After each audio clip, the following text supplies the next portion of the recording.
नमस्कार साथियों, स्वागत है आप सभी लोगों का।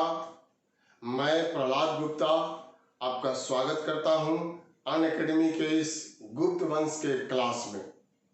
साथियों, आप लोग जिस जोश खरोश के साथ तैयारी कर रहे हैं तो वह देख करके हमें बहुत खुशी होती है और इसी जोशों खरोशों को बना करके रखना है। इसी हिम्मत को लेकर के चलना है। इतिहास जब हम लोग पढ़ेंगे भारत का इतिहास तो उसमें गर्म दल और नरम दल की बात आती है, तो दोनों का सम्मिश्रण होना जरूरी है। लेकिन आप युवा पीढ़ी के लोग हैं तो गर्म दल का मतलब क्या? उग्रवादी, जिसको गर्म दल कहा गया है। तो गर्म दल के रूप में अपनी तैयारी को एकदम बिल्कुल गर्मा गर्म रखिए और जो पहले से पढ़ते चले आ रहे हैं, अब तक आप लोगों ने लगभग 15-16 वीडियो जो है वह देख लिया है। तो मैं यह आशा ही नहीं करता हूं, बल्कि हमें पूर्ण विश्वास है कि उस वीडियो को जिसमें आपने देखा है उसमें से सभी महत्वपूर्ण पॉइंट जो है आप लोगों को याद होगा। और जब आप 66वीं बीपीएससी की परीक्षा में जाएंगे, परीक्षा हॉल में जब क्वेश्चन पेपर मिलेगा, तब आपको लगेगा कि मैंने जो यह वीडियो देखा वह मेरे समय की बर्बादी नहीं था। मैंने बिहार का इतिहास और भारत का इतिहास जो पढ़ा और यह बीपीएससी में जो क्वेश्चन आया है, अधिकांश जो है वह पढ़ा हुआ आया है। तब आपको लगेगा कि 1 घंटा का समय जो मैंने दिया था वह काम कर गया। साथियों, आप लोगों का जब रिजल्ट होगा और मैंने जो पढ़ाया उसमें से जो प्रश्न परीक्षा में पूछा जाएगा, तो आप तो परीक्षा हॉल में बनाएंगे और परीक्षा दे करके बाहर निकलेंगे। क्वेश्चन हम लोगों को भी मिलेगा आप ही लोगों के माध्यम से। तो हमको और ज्यादा खुशी होगी कि मैंने इस चैप्टर को पढ़ाया और इस चैप्टर से यह क्वेश्चन जो है आ गया। चलो, अच्छी बात है। जिन साथियों ने मेरा यह वीडियो देखा होगा, उन लोगों ने अच्छा कर दिया होगा परीक्षा में और वह लोग सही बना करके आए होंगे। इसलिए अभिनंदन है आप लोगों का। और इस अभिनंदन के साथ हम शुरू करेंगे। जैसे पहले हमने बतलाया था कि यह गुप्त वंश का अंतिम क्लास होगा बिहार से संबंधित, जिसमें थोड़ा सा हम लोग चर्चा करेंगे आर्थिक जीवन पर कि गुप्त काल में आर्थिक जीवन जो था वह कैसा था। दूसरा, हम लोग चर्चा करेंगे कि गुप्त वंश का आखिर में पतन क्यों हो गया। विश्लेषण यहां करेंगे, समझेंगे, कॉन्सेप्ट को क्लियर करेंगे। अगर किसी का इतिहास विषय है ऑप्शनल पेपर, तो वह अगर गुप्त वंश के पतन का कारण पूछा गया मुख्य परीक्षा में, तो यहाँ जो आपको मैं बतलाने जा रहा हूं अभी, तो वह वहां पर काम दे देगा, बहुत अधिक काम देगा, क्योंकि एनसीईआरटी का ही वह सब पॉइंट है। मैं आप लोगों को यह भी बतलाना चाहता हूं कि जो मैं आपको यहाँ पर दे रहा हूं बिहार के इतिहास के संदर्भ में या भारत का इतिहास जब मैं क्लास लूंगा, तो उसमें एनसीईआरटी का लगभग सभी पॉइंट में चर्चा करता हूं। केसी श्रीवास्तव की जो बुक है प्राचीन भारत का इतिहास, उससे महत्वपूर्ण तथ्य को समेट करके आपके सामने प्रस्तुत करता हूं। झा श्रीमाली की पुस्तक, हालांकि यह मुख्य परीक्षा के लिए है, लेकिन कुछ पॉइंट प्रारंभिक परीक्षा का उसका भी लेकर के मैं आप लोगों के सामने प्रस्तुत करता हूं साथियों, जो महत्वपूर्ण है। मैंने इग्नू की बुक भी पढ़ा है और वहां से भी मैं समेटने का प्रयास करता हूं। तो यह सब बुक का मटेरियल मैं जो आप लोगों को बतला रहा हूं, जो दे रहा हूं, उसमें आप लोगों को यह मिल जाएगा और वह सब तत्व को एक साथ सारगर्भित करते हुए, संयुक्त करते हुए, तब मैं आप लोगों के सामने यह वीडियो लेकर के आता हूं। तो बहुत सारा दिमाग में इतिहास की बात रखना होता है, क्योंकि देख करके मैं यहाँ पर आप लोगों को पढ़ा नहीं रहा हूँ ऐसे बोर्ड पर लिख करके, चूंकि मैं लिख करके तब आपको समझाता हूं, पहले से लिखा हुआ है जो वह नहीं दे करके। इससे क्या होता है कि आपको बेहतर से बेहतर समझ जो है वह उत्पन्न होगा और ना समझने वाले भी सरल भाषा में समझ जाएंगे। क्योंकि बहुत सारे विद्यार्थी जो है वह कहते हैं इतिहास तो नीरस विषय है, बोझिल विषय है। ऐसा नहीं है, आपको नहीं लगा होगा कि यह नीरस विषय है, ये तो कहानी की तरह है और इसको समझने में सबसे आसानी होती है। और आप समझ अगर विकसित कर लिए तो परीक्षा में कॉन्सेप्ट आधारित प्रश्न भी अगर पूछता है तो आप उसको सही कर करके आएंगे। अब एक दो बात और मैं कहना चाहता हूं शुरू में, क्योंकि आप लोग बार बार पूछते हैं, जैसे सुमन सिंह, आरबी राज है, माधवेंद्र हैं, सुमित्रा जी हैं, यह लोग पूछते हैं कि 66वीं बीपीएससी का एसडी पब्लिकेशन का प्रैक्टिस सेट कब आएगा। तो वह तैयार हो रहा है, उस पर काम चल रहा है और जब वह आ जाएगा, जब कंप्लीट हो जाएगा तो मैं वीडियो के माध्यम से आप लोगों को सूचित कर दूंगा, या आप लोग व्हाट्सएप पर, मेरा व्हाट्सएप नंबर जो है उस पर भी आप लोग पूछ सकते हैं और व्हाट्सएप नंबर के माध्यम से भी मैं आप लोगों को जवाब जो है वह दे सकता हूं साथियों। लेकिन अभी उस पर काम चल रहा है, प्रूफ किया जा रहा है, कहीं त्रुटि नहीं रह जाए। कई बार प्रूफ करने के बाद भी आंसर में ABCD में कहीं कहीं गलत हो जाता है। तो हम लोग उसको कर क्या रहे हैं कि 150 जो क्वेश्चन पूछा जाता है तो 150 का लास्ट में व्याख्या दे रहे हैं कि अगर कहीं ABCD में बाई चांस त्रुटि रह जाए तो आप उस व्याख्या को देख लीजिए। जैसे मान लीजिए क्वेश्चन नंबर 15 का आंसर C होना चाहिए लेकिन गलत प्रिंट हो गया, वह D हो गया, तो आप तुरंत व्याख्या पर जाएं और 15 नंबर क्वेश्चन देखें, वहां आपका क्लियर हो जाएगा कि नहीं, D जो है वह गलत है और C इसका आंसर होगा। तो अब आप लोगों को जवाब मिल गया होगा। लंबा लंबा आप लोगों ने कमेंट किया है कि आप कभी जवाब नहीं देते हैं। पढ़ाने के क्रम में पढ़ाई पर थोड़ा ज्यादा ध्यान रहता है और कुछ भी पूछना है तो आप पूछ सकते हैं। मैं आप लोगों को इसी तरह से जितना बन सकेगा उतना जवाब देने का प्रयास करूंगा। और अब यहां हम लोग शुरू करेंगे साथियों, आर्थिक जीवन। गुप्त काल में अर्थव्यवस्था किस रूप में था यह हम लोग यहां पर देखेंगे। तो देखिए आप, आर्थिक जीवन,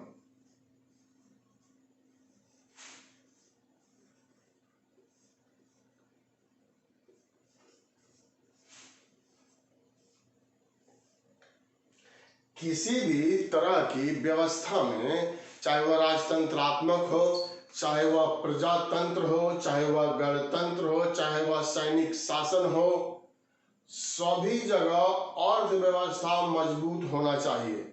अर्थव्यवस्था पर ही प्रशासन जो है वह टिका होता है, अन्यथा वह प्रशासन कम समय में, वह राज्य, वह साम्राज्य कम ही समय में नष्ट हो सकता है। तो यहाँ पर गुप्त काल में आखिर में आर्थिक जीवन किस प्रकार का था, इसी की हम लोग चर्चा करेंगे।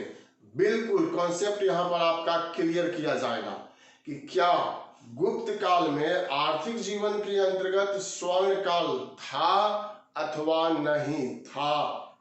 अब 3 ही तो पॉइंट है, आसान है। 3 पॉइंट हम लोग यहाँ लेंगे और उसी पॉइंट का हम लोग यहाँ पर विश्लेषण करेंगे और उसी में से कुछ पॉइंट अलग से निकल करके आएगा जो आपको परीक्षा में पूछा जाएगा। जैसे क्या क्या यहाँ शामिल कर सकते हैं इस आर्थिक जीवन में, तो आप देखिए, पहला कृषि, यह हम लोग शामिल करेंगे। वाणिज्य व्यापार,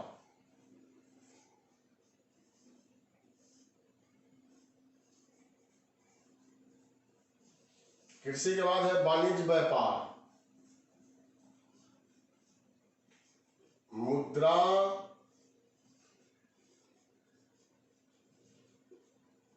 व्यवस्था। तो यही तो 3 पॉइंट है और इसी 3 पॉइंट को हम लोग लेकर के चलेंगे। देखिएगा यहाँ से कुछ महत्वपूर्ण प्रश्न जो है वह निकल करके सामने आ जाएगा। देखिए, प्राचीन काल में अगर पढ़ा जाता है तो भारत के संदर्भ में भी मैं बोल रहा हूँ और बिहार के संदर्भ में कृषि कार्य तभी अपनाया जाता है जब जीवन जो है वह अस्थाई हो जाता है। तो जीवन तो अस्थाई पाषाण काल में जब हम लोग पढ़ेंगे तो वही हो गया था। पाषाण काल को 3 भागों में बांटा गया है, तो वह हम लोग भारत के इतिहास में पढ़ेंगे। और यह तो बहुत बाद का काल है, गुप्त काल या गुप्त वंश। तो कृषि यहाँ पर आर्थिक आधार में प्रमुख स्थान पर था, पहला स्थान पर था। यह रीढ़ कह सकते हैं इसको, अर्थव्यवस्था का रीढ़ या अर्थव्यवस्था का आधार था और यही आय का मुख्य स्रोत भी था। हम लोग पढ़े हैं कि गुप्त काल में आय का जो मुख्य स्रोत था वह था भू राजस्व, और उस भू राजस्व को क्या कहा गया है तो आपको मालूम होगा, आप जवाब दे सकते हैं। भू राजस्व,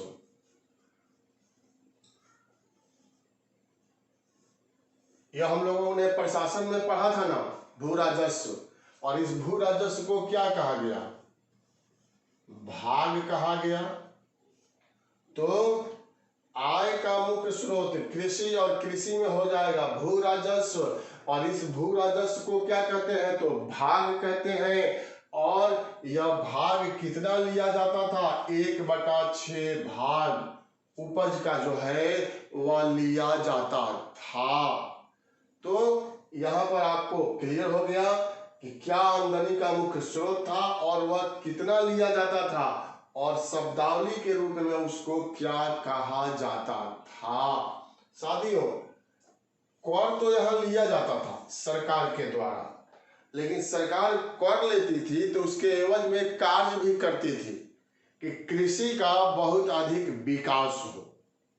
भारत आज भी कृषि प्रधान देश है और पहले भी कृषि प्रधान देश था।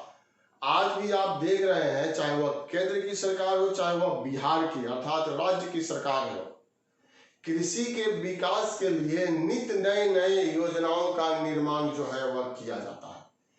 किसानों के हित के लिए भी सरकार के द्वारा नई स्कीम जो है वह लागू की जाती है। सिंचाई व्यवस्था पर ध्यान दिया जाता है। अगर कोई आपदा आ गया तो उस आपदा में राहत कार्य संपन्न किया जाता है, किसानों को आर्थिक राहत प्रदान किया जाता है। यह इस समय किया जाता है, अर्थात यह गुप्त काल में भी किया जाता था। मतलब कृषि के विकास के लिए सरकार भी कार्य को संपन्न करती थी, और इस कृषि के विकास में जो सबसे महत्वपूर्ण बात है वह है सिंचाई व्यवस्था। सरकार ने सिंचाई व्यवस्था पर ध्यान दिया था, और सिंचाई व्यवस्था में नाम फिर आएगा सुदर्शन झील। सुदर्शन झील, सुदर्शन झील का यहाँ पुनर्निर्माण कराया गया। पांडुदत्त के पुत्र चक्रपालित, इन्हीं के द्वारा सुदर्शन झील का पुनर्निर्माण, पिता पुत्र थे तो सुदर्शन झील का पुनर्निर्माण कराया गया। और यह कराया कब गया तो स्कंद गुप्त के समय में, और इसका भी उल्लेख जो है गिरनार अभिलेख में या जूनागढ़ अभिलेख में किया गया है। तो परीक्षा में पूछेगा कि इसका वर्णन किसमें, गिरनार या जूनागढ़ अभिलेख में किया गया है। 4 शासकों का उल्लेख इसमें किया गया है। साथियों, आप लोगों को याद होगा मैंने बतलाया था, जैसे सबसे पहले चंद्रगुप्त मौर्य, इन्हीं के समय में सुदर्शन झील का निर्माण कराया। और किसने कराया इसके समय में, पुष्य गुप्त ने। अब फिर अशोक आएंगे।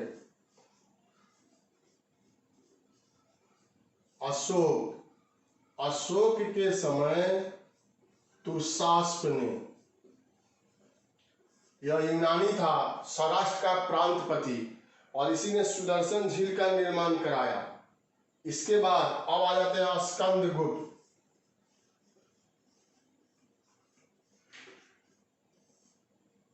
जिस वंश के बारे में हम लोग पढ़ रहे हैं, तो चक्रपालित यह नाम आएगा।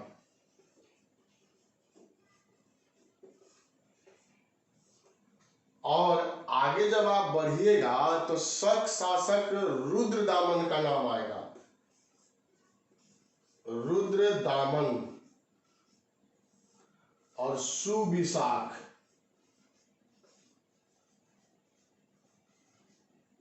सुविशाख ने सुदर्शन झील का पुनर्निर्माण कराया। तो कितने शासकों का वर्णन है इस अभिलेख में, क्लियर हो गया। अब गिरनार या जूनागढ़ अभिलेख से अगर कोई प्रश्न पूछता है तो इसी के अंतर्गत पूछा जाएगा, और आप अगर यह ध्यान में रखते हैं 100% सही जवाब दे करके आएंगे। तो यह गिरनार या जूनागढ़ अभिलेख से इतना ही महत्वपूर्ण तथ्य है, और यह बिल्कुल मैंने यहाँ पर आप लोगों के लिए स्पष्ट कर दिया, क्लियर कर दिया। अब यहाँ पर किसी भी प्रकार का लाल लपेट नहीं है, यह दिमाग में रखना है, और इसी पर क्वेश्चन जो है आपसे पूछा जा सकता है।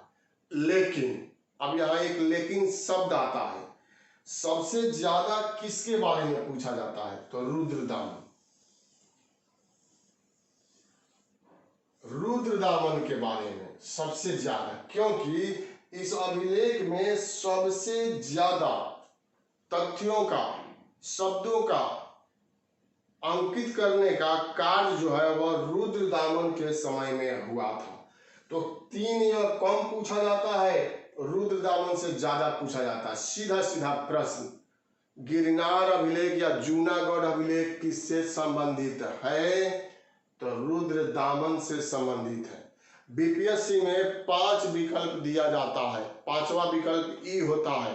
अगर इन लोगों का भी नाम दे दे, चंद्रगुप्त, अशोक, दोही का, फिर रुद्रदामन का, तो आपको 1 से अधिक जो है आंसर देना होगा, अर्थात विकल्प ई जो है उसको रंगना है।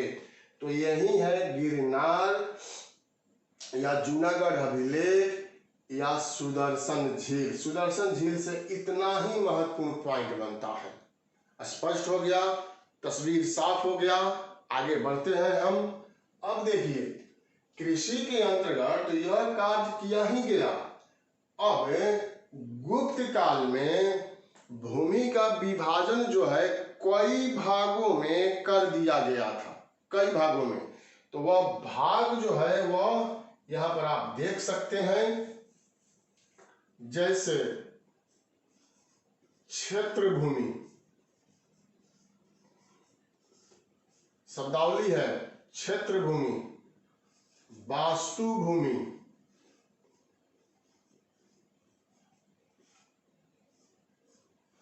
चारागाह भूमि,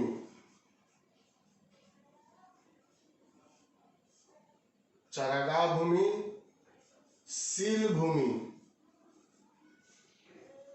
अप्रहत भूमि। तो 5 प्रकार से विभाजन किया गया था। शब्दावली है, और यहाँ अर्थ इसका हम लोगों का जान लेना है। पूछ देगा क्षेत्र भूमि किस प्रकार की भूमि थी, तो क्षेत्र भूमि जो है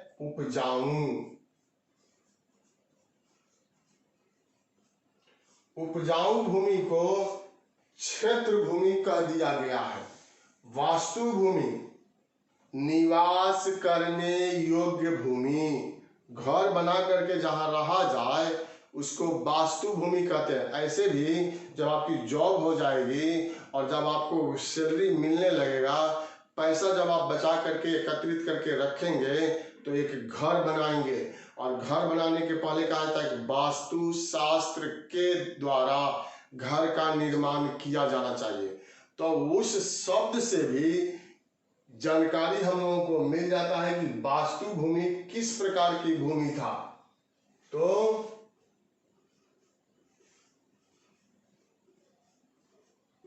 निवास योग्य भूमि को वास्तु भूमि के नाम से जाना गया है। चारागाह, यह तो स्पष्ट हो रहा है ना, चारागाह भूमि किस प्रकार की भूमि, पशुओं के चराई के लिए जो भूमि था उसको चारागाह भूमि कहते हैं। ये तो ऐसे ही स्पष्ट हो जा रहा है। सील भूमि, बंजर भूमि को, यह सील भूमि जो है,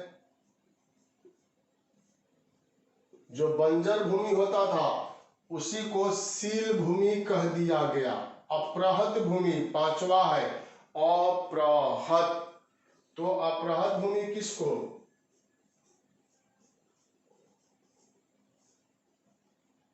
जंगली भूमि को अप्रहत भूमि के नाम से संबोधित किया गया। क्लियर है कि गुप्त काल में भूमि का विभाजन कितने भागों में, बोलिए, 5 भागों में। और वह 5 भाग मैंने यहां पर बतला दिया। कॉन्सेप्ट स्पष्ट हो गया, कॉन्सेप्ट क्लियर हो गया। आगे बढ़े हम, आप लोग इजाजत दीजिएगा तभी बढ़ेंगे। तो कृषि के अंतर्गत हम लोग यही महत्वपूर्ण तथ्य जो है वह शामिल कर सकते हैं। चाहे तो आप इसका स्क्रीनशॉट ले सकते हैं। बताने के क्रम में अगर आपको याद हो गया तो मैं तो हमेशा बोलता हूं कि इससे ज्यादा अच्छा कोई बात जो है वह नहीं हो सकता है। तो साथियों, आर्थिक जीवन के अंतर्गत पहला जो हम लोगों का पॉइंट था यह कृषि, वह यहाँ पर कंप्लीट हुआ। कोई अगर मन में शंका है, कोई दुविधा है तो आप यहाँ पर पूछ सकते हैं। देखिए 5 प्रकार की यह भूमि बांटा गया है, लेकिन अमर सिंह थे 9 रत्नों में शामिल, और उनकी एक पुस्तक है अमरकोश, अमरकोश। इसमें 12 प्रकार की भूमि के बारे में बतलाया गया है। तो कभी अगर परीक्षा में पूछ दे, अभी तक यह पॉइंट पूछा नहीं है, कभी अगर पूछ दे कि अमर सिंह की पुस्तक अमरकोश के अनुसार कितने प्रकार की भूमि था, तब हम लोगों का जवाब यहाँ हो जाएगा 12 प्रकार की भूमि में इन्होंने विभाजन किया है। अब दूसरा पॉइंट हम लोगों का क्या है, वाणिज्य व्यापार। तो अब वाणिज्य व्यापार की थोड़ा सा यहाँ पर चर्चा करते हैं, क्योंकि आप लोग इसको बहुत अच्छे तरीके से समझ लिए होंगे और इतने सरल भाषा में समझाया गया, बताया गया। अब इससे सरल जो है वह नहीं हो सकता है।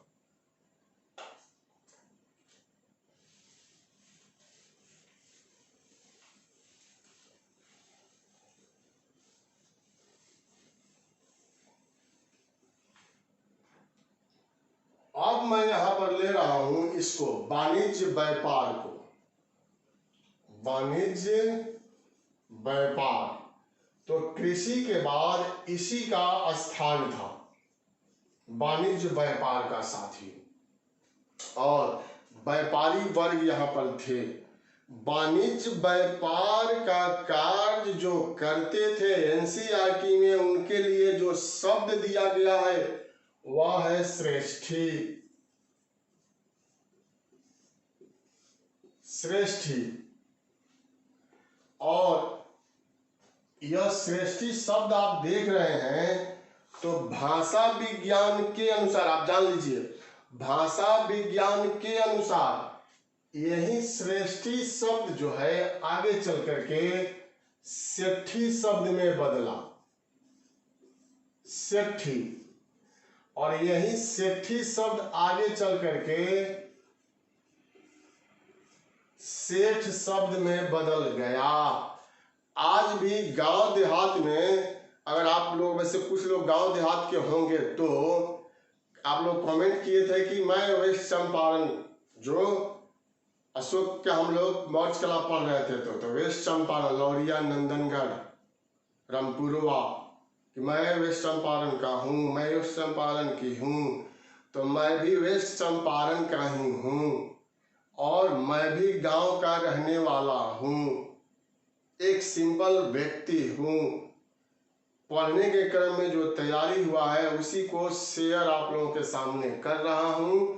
तो गांव देहात में आज भी वाणिज्य व्यापार का जो कार्य करते हैं वैश्य वर्ग, उसमें से उन लोगों को क्या कहा जाता है? सेठ कहा जाता है।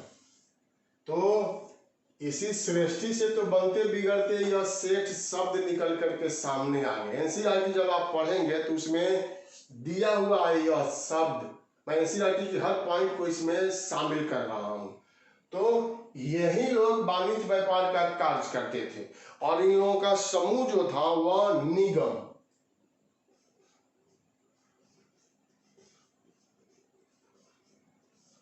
निगम कहलाता था साथियों।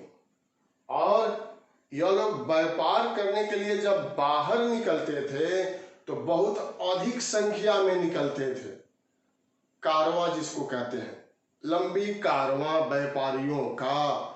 और इसमें एक मुखिया होता था जो व्यापारिक काफिले का कारवे का नेतृत्व करता था। परीक्षा में, उत्तर प्रदेश की परीक्षा में यह पूछा गया है, व्यापारिक कारवां का नेतृत्व करने वाले को क्या कहा गया? तो देखिए यहां सार्थवाह।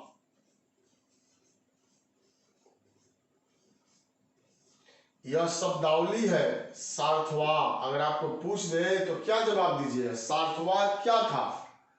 व्यापारी काफिले का कारवां का नेतृत्व करने वाला व्यक्ति सार्थवाह कहलाता था।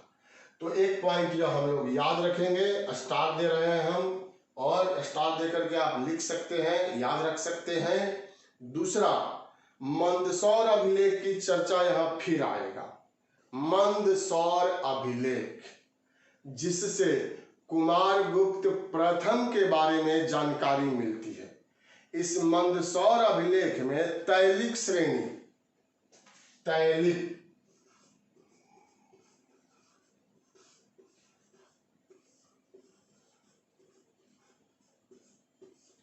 साहू लोग को, हम लोगों के समाज में साहू समुदाय आता है, वैश्य वर्ग में तेली भी कहते हैं ऐसे, तो उसी को यहां तैलिक श्रेणी कहा गया है। पूछा जाएगा कि तैलिक श्रेणी, इस तैलिक श्रेणी को तंतुबाई, यहां पर साथियों थोड़ा सा यह मिस हो रहा है, यह रेशम बुनकर होगा। तैलिक श्रेणी की हम लोग आगे चर्चा करेंगे। रेशम बुनकर, मंदसौर अभिलेख में रेशम बुनकर का उल्लेख किया गया, तैलिक श्रेणी का नहीं। तो रेशम बुनकर का उल्लेख परीक्षा में पूछा जाए कि किस अभिलेख में, तो मंदसौर अभिलेख में किया गया है। और इस रेशम बुनकर को तंतुबाई, तंतुबाई भी कहते हैं। अब यहां तैलिक श्रेणी की मैं चर्चा कर रहा हूं। तैलिक श्रेणी, यह तो रेशम बुनने का काम करते थे, और इन्हीं लोगों को साहू आज के समाज में हम लोग कहते हैं। तेली समाज भी हम लोग कहते हैं, इसको तैलिक यहाँ कहा गया है। मंदिरों में जो दीपक जलाए जाते थे तो यही लोग दान के रूप में तेल जो है वह देते थे, और 24 घंटा मंदिर में दीपक जो है, तेल का दीपक जो है वह जलते रहता था। तो वाणिज्य व्यापार के अंतर्गत यह महत्वपूर्ण तथ्य जो है हम लोग शामिल किए। पहले इस दो को याद रखना है, ठीक है? समझ में आया आपको? अब वाणिज्य व्यापार जो कार्य किया जाता था वह दोनों मार्ग से किया जाता था। दोनों मार्ग क्या? स्थल मार्ग और जल मार्ग। स्थल मार्ग और जल मार्ग, दोनों मार्गों से वाणिज्य व्यापार का कार्य जो है वह किया जाता था साथियों। जल मार्ग में दो महत्वपूर्ण बंदरगाह आएगा इस जल मार्ग में, जैसे एक है ताम्रलिप्ति,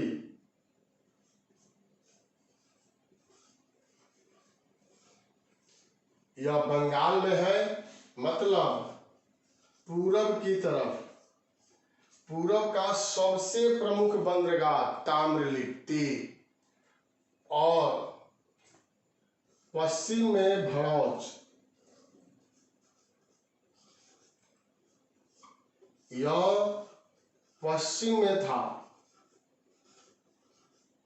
तो दो प्रमुख बंदरगाह थे जहां से वाणिज्य व्यापार का कार्य जो है वह संपन्न किया जाता था साथियों।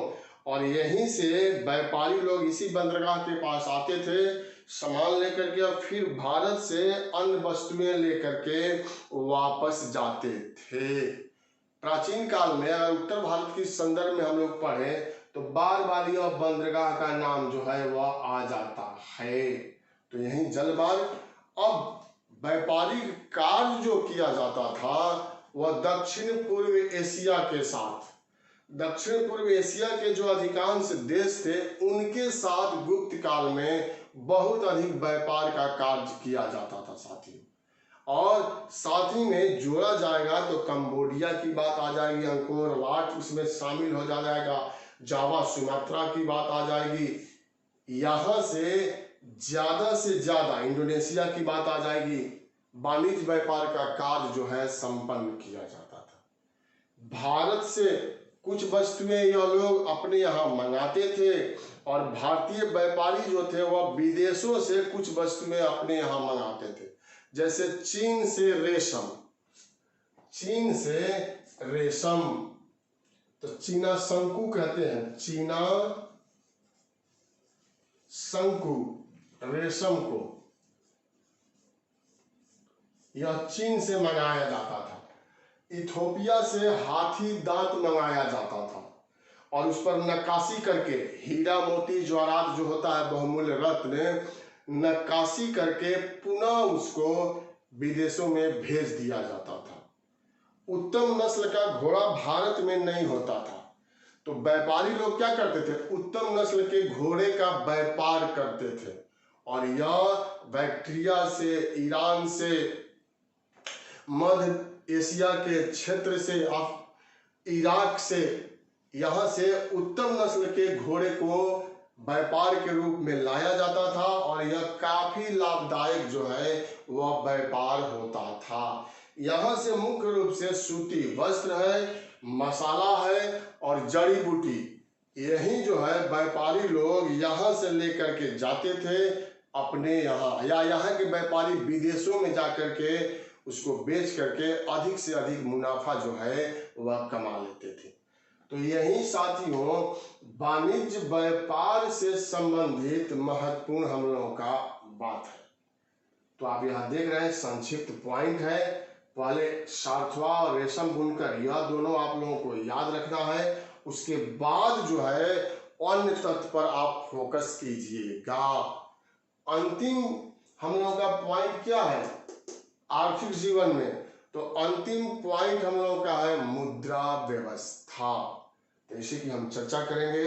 स्क्रीनशॉट आप लेना चाहते हैं, कुछ लोग कहते हैं स्क्रीनशॉट लेने के लिए तो आप इसको ले सकते हैं, ऐसे याद हो रहा है, या आप नोट भी कर सकते हैं। बहुत आपको टाइम मिल रहा है तो आप इसको एक नोटबुक बनाते चले जाइए और परीक्षा जब लास्ट समय होता है, 15 दिन बचता है, 10 दिन, तो उसी को पलट करके देखा जाता है और अपनी मेमोरी को पुनः जो है ताजा कर लिया जाता है।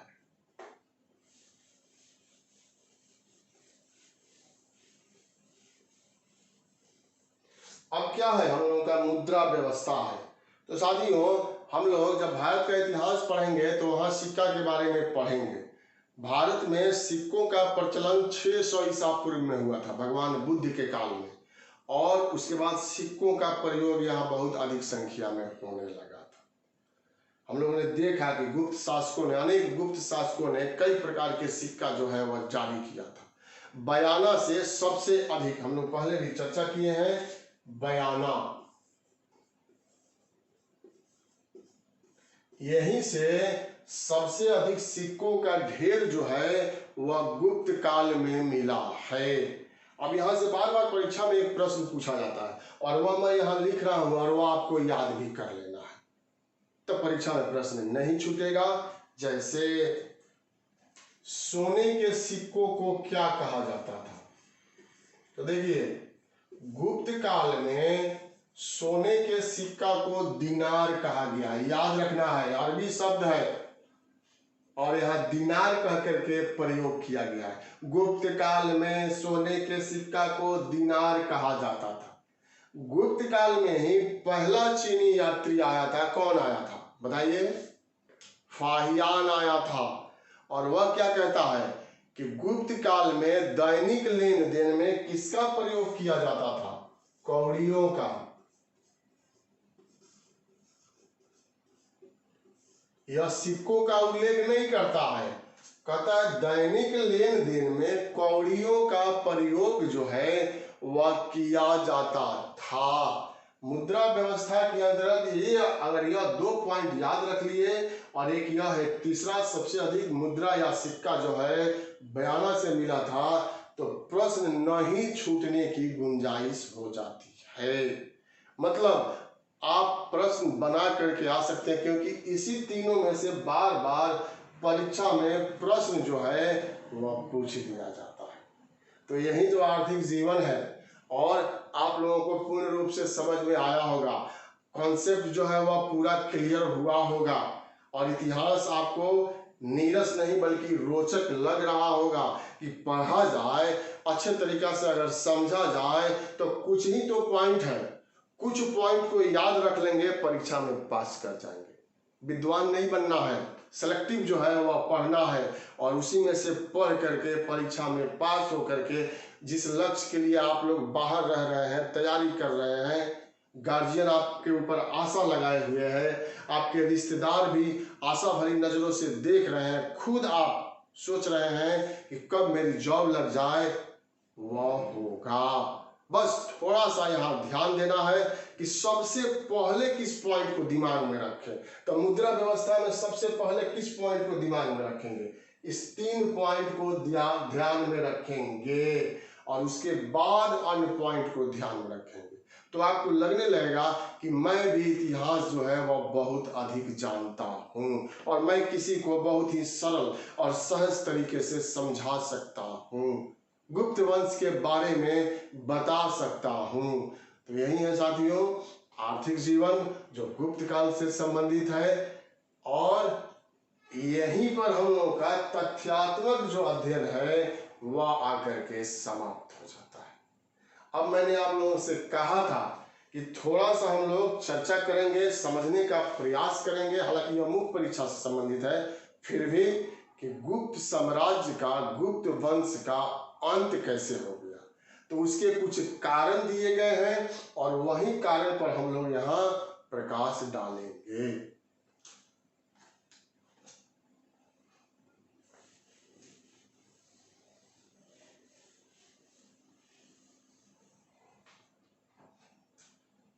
यह मैंने यहाँ गुप्त वंश लिखा है।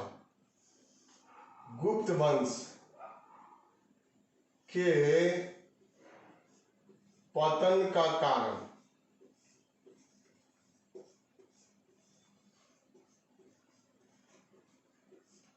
एक ही में मैंने मिला दिया, गुप्त वंश के पतन का कारण।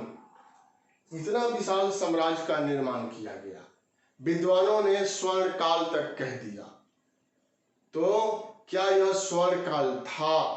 साथियों, आर्थिक जीवन में देखा गया कि कुमारगुप्त प्रथम तक तो अच्छी स्थिति थी, लेकिन उसके बाद सिक्कों में मिलावट होने लगा।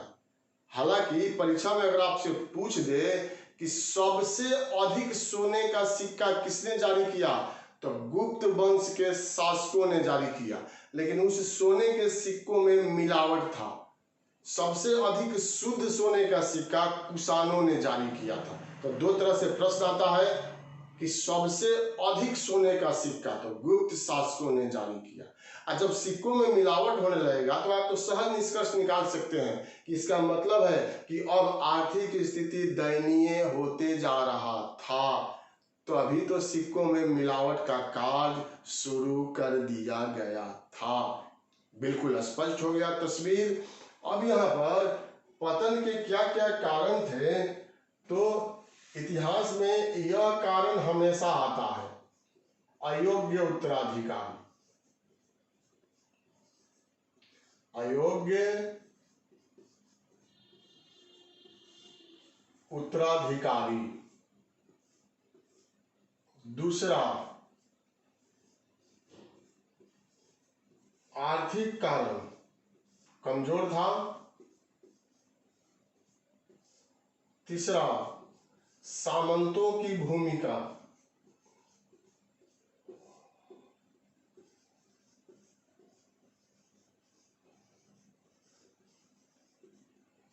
चौथा, हुनों का आक्रमण।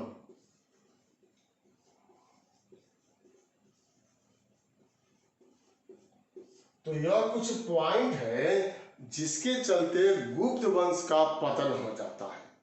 यह सब में आता है अयोग्य उत्तराधिकारी। मान लीजिए कि स्कंद गुप्त के बाद अगर कमजोर शासक नहीं हुए रहते, अयोग्य शासक नहीं हुए रहते, तो गुप्त साम्राज्य और आगे तक चलता। लेकिन जहां तक योग्य शासक थे वहां तक साम्राज्य बचा रहा, और जब अयोग्य शासकों की कड़ी एक के बाद एक आने लगी और विष्णुगुप्त जो है इस कड़ी में अंतिम शासक साबित हो गया, जो इस साम्राज्य को, इस स्वर्ण काल के वंश को नहीं संभाल सका, और एक एक करके जो राज्य थे, प्रांत थे, उन्होंने अपनी स्वतंत्रता की घोषणा कर दिया और इस प्रकार गुप्त वंश का पतन हो गया। नहीं बचाया जा सका इसको। फिर आगे चलते हैं, एक अंतराल आता है और तब हर्षवर्धन नामक शासक निकल करके आता है, लेकिन वह हम लोगों को बिहार के इतिहास में नहीं पढ़ना है, वह हम लोगों के भारत के इतिहास में पढ़ना है। इसके बाद साथियों देखिए आप, यहाँ आर्थिक कारण मैंने दिया है। अभी हम लोग आर्थिक जीवन की चर्चा कर रहे थे। आर्थिक जीवन तो शुरू में समृद्ध था, इसमें कोई दो राय नहीं है, लेकिन कुमार गुप्त के बाद स्थिति जो है वह दुर्बल होने लगा। आमदनी का स्रोत जो है वह धीरे धीरे घटने लगा। दान पुण्य में भी बहुत अधिक खर्च जो है वह किया जाने लगा। विशाल सेना था तो उसके खर्च के लिए भी पैसे की आवश्यकता थी। जितनी आवश्यकता थी उतना यहाँ आय का स्रोत जो है वह नहीं रह गया था। मतलब दुर्बल आर्थिक स्थिति ने राजा को भी दुर्बल बना दिया, और जब राजा दुर्बल बन जाएगा, उसकी सैन्य शक्ति कमजोर हो जाएगी, तो विरोधी ताकतें जो है अपना सर उठाने लगती है। और वही यहाँ पर हुआ। जैसे ही जो सबसे मजबूत पक्ष था, आधार स्तंभ था आर्थिक या अर्थव्यवस्था, मजबूत अर्थव्यवस्था, उसमें जैसे ही दरार पड़ा, नहीं बचाया जा सका गुप्त वंश को, गुप्त साम्राज्य को, और यह वंश पतन की तरफ अग्रसर हो गया। विष्णुगुप्त के समय जाकर के पूर्ण रूप से इसका अंत हो जाता है। उसके बाद सामंतों की भूमिका, मैंने प्रशासन में भी चर्चा किया था कि सामंतों को बहुत अधिक शक्ति दे दिया गया था, और यह शक्ति आगे चल करके पतन में सहायक हो गया। आप किसी भी अधिकारी को जरूरत से ज्यादा शक्ति दे देंगे, अधिकार दे देंगे, और जब आप खुद कमजोर हो जाएंगे तो वह तो विरोध करेगा। अवसर की ताक में तो यह लोग रहते ही थे कि कब शासक कमजोर हो और हम लोग उसका फायदा उठाएं और स्वयं राजा बन जाएं। स्कंद गुप्त तक इन लोगों की नहीं चली थी, क्योंकि भले स्कंद गुप्त के समय में आर्थिक स्थिति कमजोर हो गया था, लेकिन इसने हुनों को भी पराजित कर दिया था। क्षति उठाना पड़ा था, इसमें कोई दो राय नहीं, लेकिन विजयी जो है वह स्कंद गुप्त ही हुआ था। तो सामंतों की महत्वाकांक्षा और सामंतों की भूमिका, सामंतों की राजा बनने की ललक और चाहत ने गुप्त वंश का अंत कर दिया, और रही सही कसर जो है वह हुन के आक्रमण ने पूरा कर दिया। हुन बर्बर जाति थी, मैंने पहले चर्चा किया था, और यह लूटपाट में विश्वास करती थी, आक्रमण करने में विश्वास करती थी, कत्लेआम मचा देती थी। और यह स्कंदगुप्त के समय में हुआ। बहुत अधिक जन और धन की क्षति जो है स्कंदगुप्त को उठाना पड़ा था, और उसके बाद उनकी मृत्यु होती है, और तब जो है पतन की ओर यह वंश जो है वह अग्रसर हो जाता है।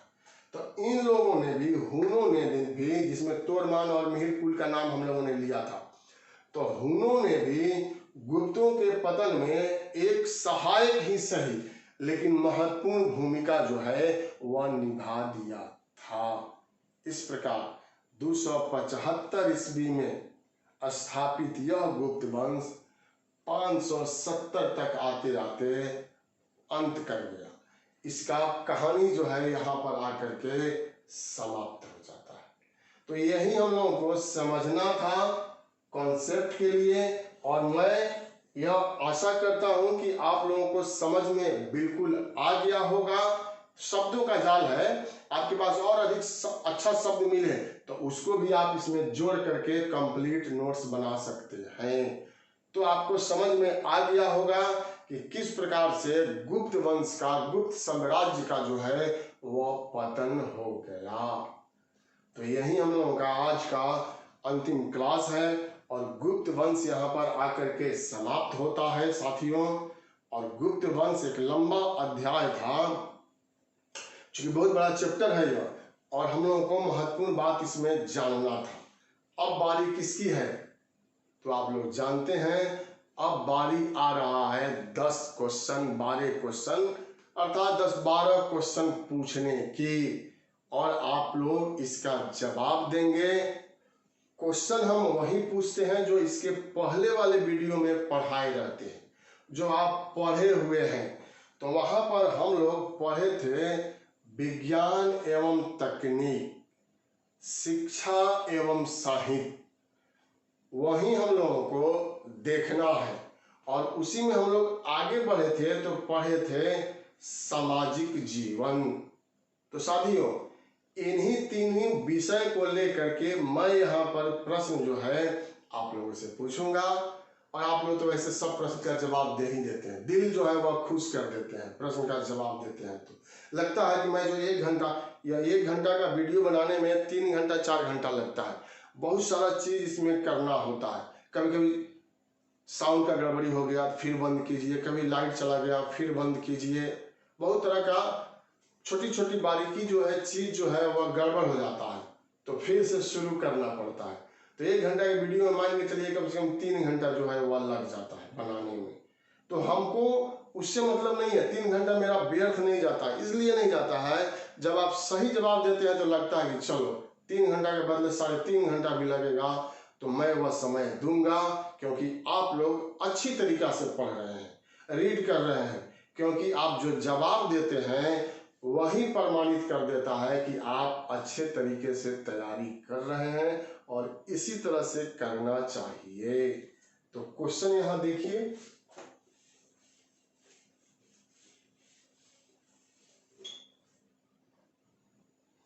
क्वेश्चन आसान है लेकिन चूंकि रिपीट करता है इसलिए मैं यहां पूछ रहा हूं। पहला, दशमलव पद्धति का जनक। सिंपल है, नाम बताना है। इसके बारे में और कुछ जानते हैं तो बता सकते हैं। शून्य का आविष्कारक।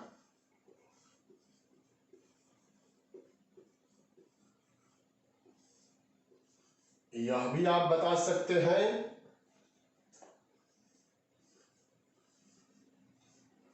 ब्रह्म सिद्धांत।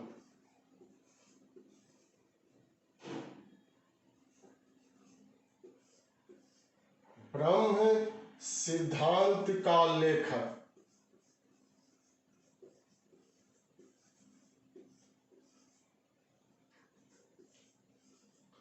बृहद जातक का लेखक।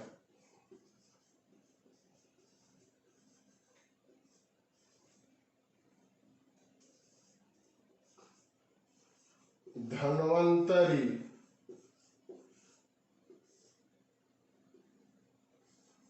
क्या थे?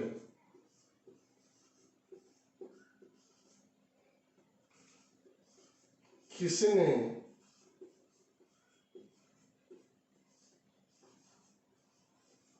चंद्र ग्रहण या सूर्य ग्रहण के बारे में बताया था?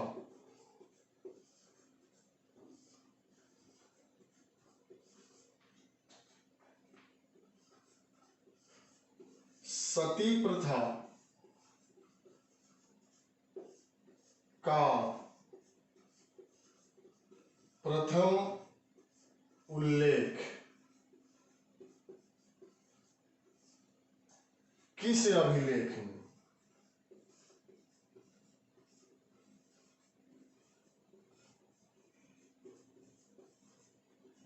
किस अभिलेख में? 8वां नंबर क्वेश्चन,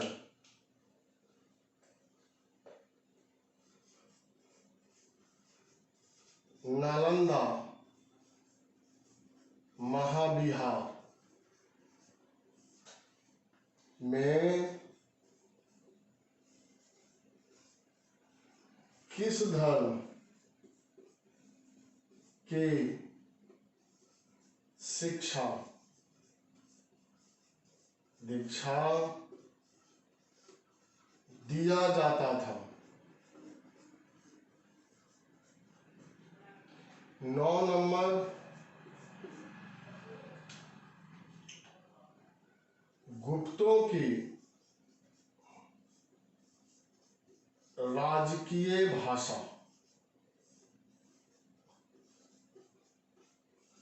तो साथियों, यह आप लोगों को बतलाना है और आप लोग तो हमसे बहुत आगे निकल जाते हैं और निकलते चले जा रहे हैं और जवाब जो है मैं यहाँ बोलता हूँ, लिखता हूँ, उसी के साथ आप लोगों का जवाब भी यहाँ पर आ जाता है। तो आप लोग इसका जवाब दीजिए एक एक करके और उसके बाद मैं आप लोगों को इसका आंसर जो है लिख दूंगा। कुछ और जो इससे संबंधित बात है उसकी भी मैं चर्चा कर दूंगा कि आपके दिमाग में पुनः वह ताज़ा हो जाए, बिल्कुल सीमेंट की तरह सेट हो जाए। और कितना हूँ आप कोशिश करें कि मैं इसको भूल जाऊं, लेकिन वह कभी आप भूलने नहीं पाए। तो पहला क्वेश्चन है, दशमलव पद्धति का जनक। जवाब आपका सही आया होगा। दशमलव पद्धति के जनक थे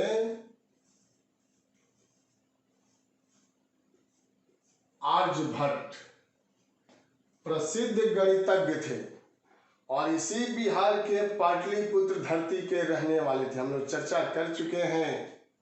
और आर्यभट्टीय तथा सूर्य सिद्धांत इनका प्रमुख रचना है।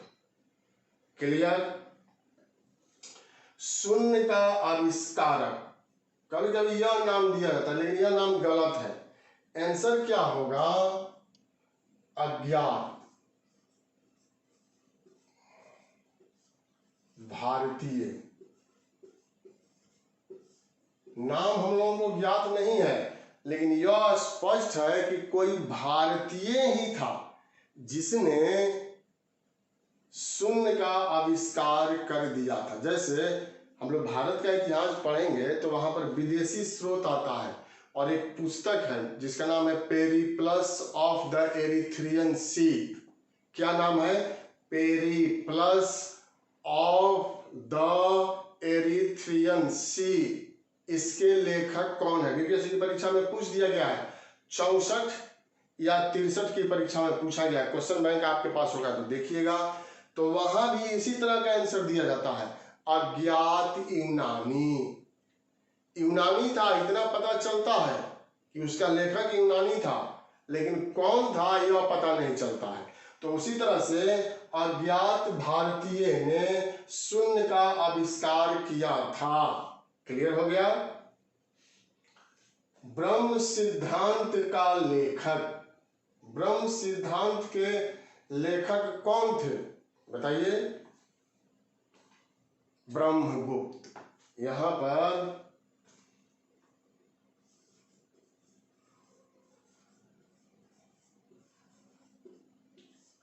ब्रह्मगुप्त थे इसके लेखक, और इस ब्रह्मगुप्त ने गुरुत्वाकर्षण सिद्धांत जो है वह प्रस्तुत किया था। इन्होंने ही प्रमाणित कर दिया था कि पृथ्वी में गुरुत्वाकर्षण शक्ति है, इसी कारण सभी वस्तुएं पृथ्वी की तरफ आकर्षित होती है। और पुस्तक के लेखक वही है। एक और मैंने पुस्तक यहां डाल दिया है, बृहद जातक, जो परीक्षा में पूछा जाता है। बृहद जातक के लेखक कौन है? 9 रत्न में शामिल थे बराह मिहिर। यह बराह मिहिर हैं जिन्होंने बृहद जातक, लघु जातक और पंच सिद्धांतिका नामक ग्रंथ की रचना कर दिया था। तो यही है बराह मिहिर। धन्वंतरी क्या थे? यह तो आसान है, लेकिन आसान है बार बार पूछा भी जाता है। तो धन्वंतरी चिकित्सक थे या राजवैद्य थे? या मैं लिख रहा हूं चिकित्सक।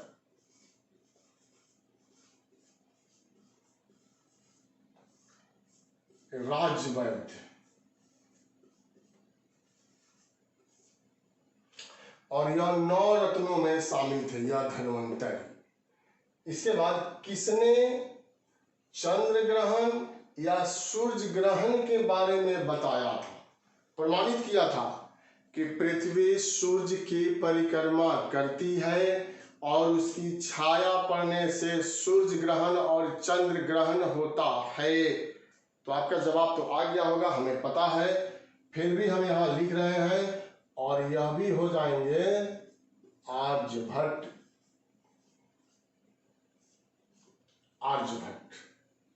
अब यह काफी महत्वपूर्ण पॉइंट हो जाता है और यह परीक्षा में बार बार पूछा भी जाता है।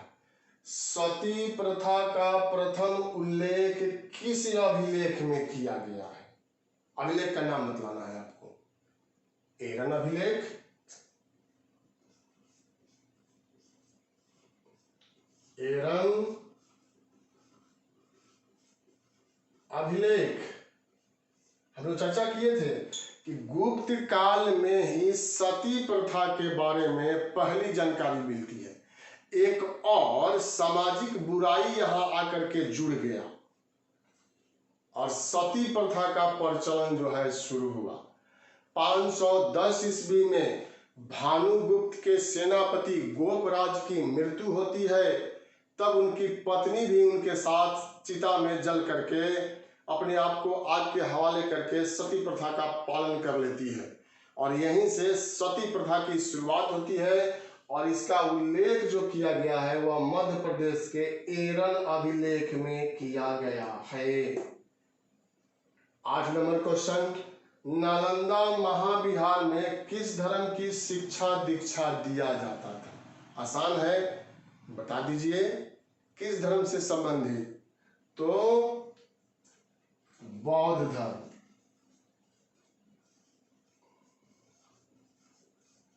बौद्ध धर्म से संबंधित शिक्षा दीक्षा का कार्य संपन्न किया जाता था और कुमारगुप्त प्रथम ने नालंदा महाविहार की स्थापना कराया था, जो भारत का सबसे प्राचीन विश्वविद्यालय या महाविहार है। 9 नंबर क्वेश्चन, गुप्तों की राजकीय भाषा क्या था? मौर्य की राजकीय भाषा प्राकृत था। प्राकृत को अर्धमागधी भी कहते हैं। प्राकृत को अर्धमागधी भी कहते हैं और यहाँ पर गुप्तों की राजकीय भाषा क्या थी? संस्कृत।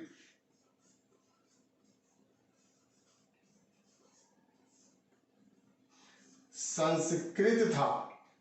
गुप्त काल में महिलाएं तथा शूद्र नाटकों में प्राकृत भाषा का प्रयोग जो है वह करते थे, संस्कृत भाषा का वह नहीं कर सकते थे।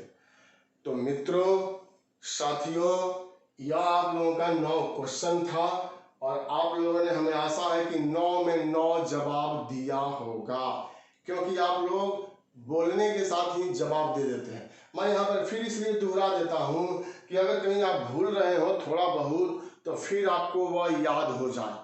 तो 2-3 मिनट ज़्यादा इसमें भले समय लग जाता है, लेकिन वह समय आपको देना है अंतिम समय तक। जब समाप्त हो जाता है, जब मैं आप लोगों का अभिनंदन करते हुए, धन्यवाद देते हुए जब मैं यहाँ से चलता हूँ, तब आप चलिए। ऐसे आपको नहीं जाना है, वीडियो जो है वह देखना है और लाइक शेयर तो करना है। आप लोग 200 लगभग देखते हैं 1 घंटा में जो वीडियो चलता है लगभग, लेकिन लाइक साथियों कम आता है। तो लाइक का तो बटन दबाइए, कितना बार बुलवाइएगा। लाइक और शेयर कीजिए। इतना अच्छा तरीका से, इतने सरल भाषा में सब कुछ तो मैं क्लियर यहाँ कर दे रहा हूँ। इतिहास जैसे विषय को, एक एक पॉइंट को आपके दिमाग में बैठा दे रहा हूँ। तो लाइक और शेयर तो बनता है निश्चित रूप से, और वह बनेगा कब? जब आप मेरा साथ दीजिएगा तब। बहुत बहुत धन्यवाद। फिर हम लोग मिलेंगे अगले वीडियो में। यह वीडियो जो है गुप्त वंश का यहाँ पर आकर के हम लोगों का समाप्त हो जाता है। शुभकामना। मन लगा करके पढ़िए, मम्मी पापा की बात को मानिए। घर में है तो घर में रह कर पढ़िए, लॉज या हॉस्टल में है तो वहाँ पर रह करके पढ़िए। पढ़ा हुआ कभी जाया नहीं जाता है। और नौकरी प्राप्त कर लेने के बाद अभी जितना आप मम्मी पापा को मान रहे हैं, भैया भाभी को, बहन को मान रहे हैं, नौकरी जब मिल जाएगी, शादी जब हो जाएगी, तो और उससे अधिक मानना है और उससे अधिक मान सम्मान उन लोगों को देना है, ताकि उनको यह नहीं लगे कि नौकरी प्राप्त करते ही आप बदल गए। यह मेरा एक अपना छोटा सा सुझाव है आप लोगों के लिए, एक दोस्त के हैसियत से, एक मित्र के हैसियत से, एक भाई के हैसियत से। और जब आप यह करेंगे ना, तो आपको पता नहीं, आपको अंदाजा नहीं है कि माँ और बाबूजी, मम्मी और पापा जो है कितने खुश हो जाते हैं, परिवार के अन्य सदस्य जो है वह कितने खुश हो जाते हैं। तो यह आपको करना है, करके समाज को दिखलाना है कि आज भी मैं प्राचीन भारत की परंपरा को लेकर के चल रहा हूँ। जो अच्छी बातें हैं वह मैं नहीं छोड़ सकता। बहुत बहुत आप लोगों का धन्यवाद।